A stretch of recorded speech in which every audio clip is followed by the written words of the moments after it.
Hi guys, Sam here from Strings Direct, and today I'm going to take you through how to restring your guitar that has a Floyd Rose on it. So this is a standard Floyd Rose locking trem, and it locks off at the bridge, locks off at the nut. This guitar has actually also got locking machine heads on it as well, which I suppose is kind of overkill when you've got a Floyd Rose anyway. But we'll run through that and how to string up with locking machine heads anyway. It can be daunting, doesn't need to be. It is fairly simple, very straightforward. So let's get through and do this. First thing I'm going to do is I have this little bit of, well, this is doweling really, and all I've done is sand it down to the right thickness for my guitar. And what I'm going to do is block the trem off effectively. Just slide this in here, and all this serves to do is just hold the bridge in place to stop it dropping forward when you take the strings off.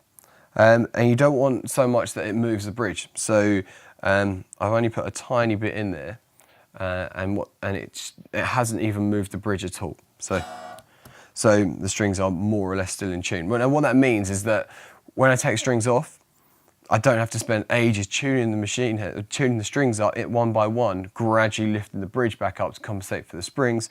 So it's going to be much easier to tune, much quicker. Right, next thing I'm going to do, I'm going to unlock the locking nut. So let's just get these off.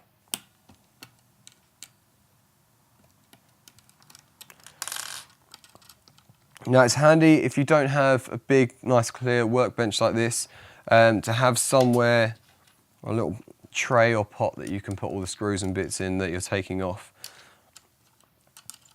Not essential, just make sure you don't lose them. And now also I'm going to take off the string tree. And now this is purely because I find it gets in the way when I'm trying to put the strings through. And it makes putting the strings on slightly more difficult.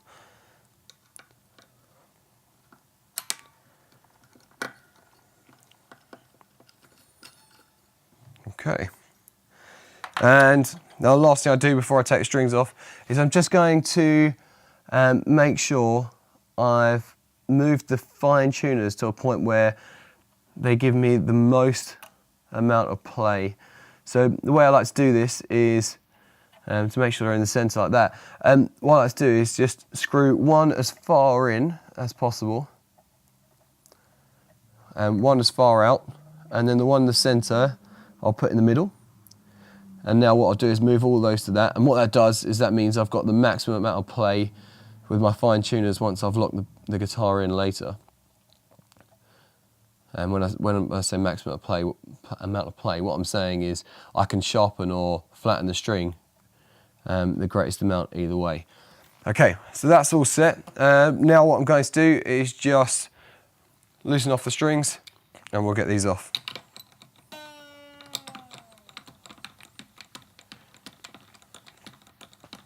And purely because this is a bridge with springs in it, I'm just going to go outside to inside. Not absolutely essential. It sort of depends on the size of the block that you've put in at the back to see if the bridge is going to move around too much.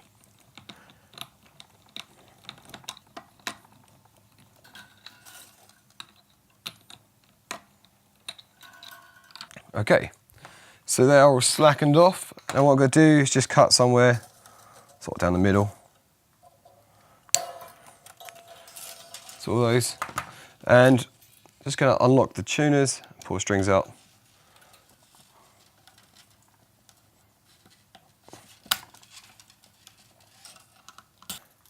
Done with strings, close this recycling bin. Okay, next thing I just need to loosen off the blocks here. So just carefully, just unscrew these.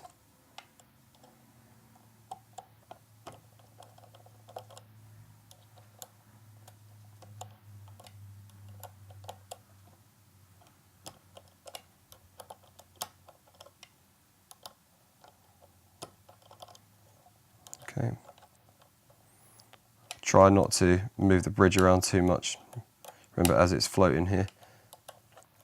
And next thing is, when you take the strings out, make sure you don't pull the blocks out with them, because you will need those. Get it out.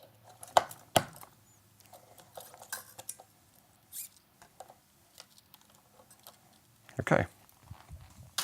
Right, so strings are off. Everything in place. Now, this would be a really good time to do any cleaning or whatever you need to do on the fretboard.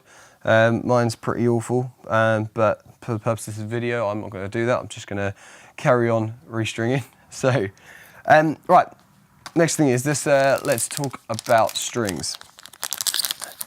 So, manufacturers finish their strings differently, and let's have a look how these are. So with this string, you can see that it's actually wound all the way to the end. I'll put it in here. I think you can probably see that on that camera there. String's wound all the way to the end. Now, the beauty of this is actually that I can put the string through from the machine head end all the way straight into the bridge. Don't need to do anything. Now, if your string only winds to here and then it's unwound all the way to the end, what you'll actually need to do is cut off the ball end at the other end. Now, what I like to do, if I'm going to do that, is I'll cut just after where the winding finish, that extra sort of lock-in winding finish is there, and just snip the ball end off. Now, because I don't have to do that, what I can do is go straight through the machine head from the other end. Now straight into the bridge, and what I'll do, make sure that the string goes all the way into the bottom of the bridge. So I can feel that it's right in at the bottom there. And then what I do, simply tighten it up. Make sure it's nice and snug. You will find that the windings will flatten ever so slightly on the wound strings. That's absolutely fine, but you need to make sure the string is locked in so that's not going to go anywhere. Remember, the string is being completely held in by just that block. Okay, so that's pretty good there. Now what I'm going to do, because this has got locking machine heads on it, which has made this fairly easier here, slightly easier to do, what I'm going to do is, instead of pulling the string tight and then locking it and just tightening up, which I don't really like to do because you end up with all the pressure of the string just on one point. What I do is I give myself about 1 centimetre after in slack, then I will lock the string in, and what that means is the string goes around the back of the post and it takes all that pressure off the one point and then puts that pressure across the back of the post, which is much better for the string and much better for my peace of mind as well. So that's as simple as that. What I'm going to do for the moment, I'm just going to cut these off at about 1 inch up here, just so they're not in the way for the video. Now I'm going to go ahead and do the rest quick, so feel free to watch me do that, or rather not.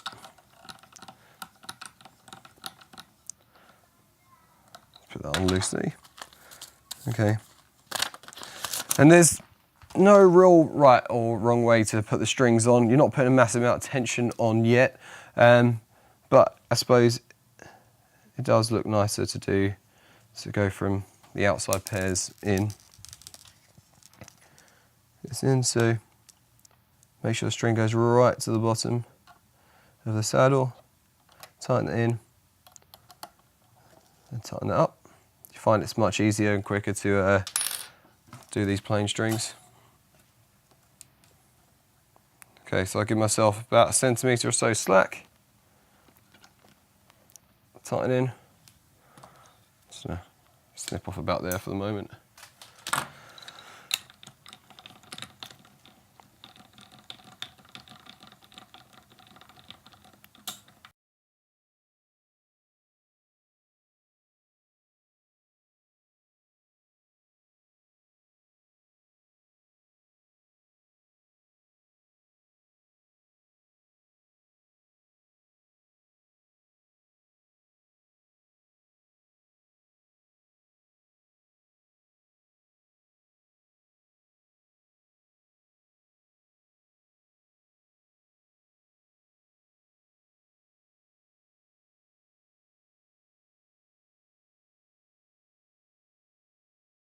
Okay, so what I'm going to do now is put the string tree back on, and that is because once you put the string tree back on, it actually bends the strings, so it's going to increase the pitch, it's going to tighten the strings slightly. So I like to do that before I start tuning the guitar. So just put this thing back. And you might be able to see in this camera here how that's bending the strings down slightly now. And that's exactly what I was talking about.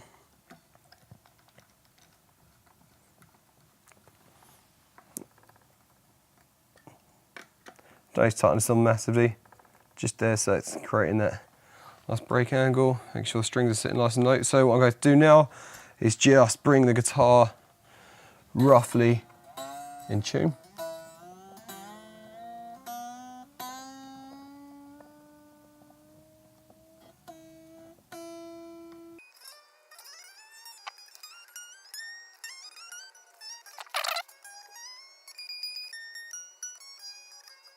Okay, so that's all good. So now at this point, I'm just going to snip off all this, the extra bits are left here.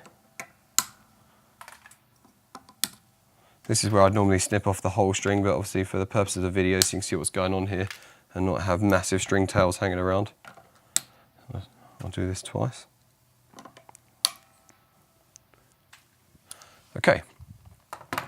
So now what I want to do is it's important to tune the guitar properly in playing position. That is because when the guitar's sitting like this, although the truss rods are pretty sturdy in a guitar that's got Floyd Rose on it, the neck still does bend forward slightly when you're resting it on the bench, so it's important to tune like this. So I'm just going to tune roughly in playing position.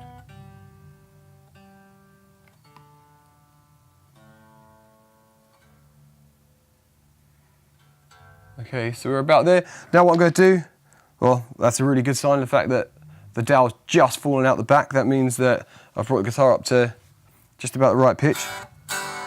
It's sitting in tune. Now I'll just fine tune this up.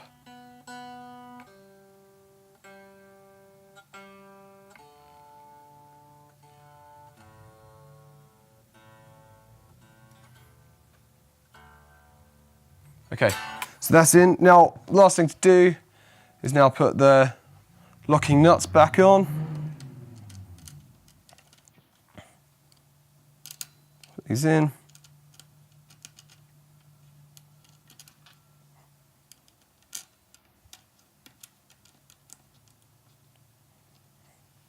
Okay, remember I put my Allen key. Just tighten these down. You don't need to go mental when tightening these in. You don't need to overdo it, just a good amount of pressure. Okay, one last final tune, and this time I'll use the fine tuners.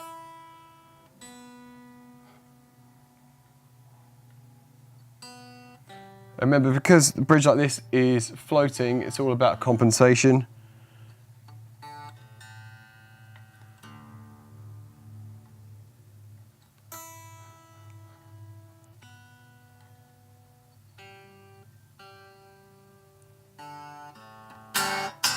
There we go, done. One Floyd Rose, restrung, all sorted. I think that was fairly painless. So, yeah, the rule doesn't change too much. Maybe you might have different machine heads. If you do have non-locking machine heads, then just refer to one of our other videos about how to get the correct amount of slack for a machine head like that. But it's as simple as that. So I hope that helps. And any questions, if you've got anything different, feel free to email us. And make sure you subscribe to our channel at the end as well. Thank you very much.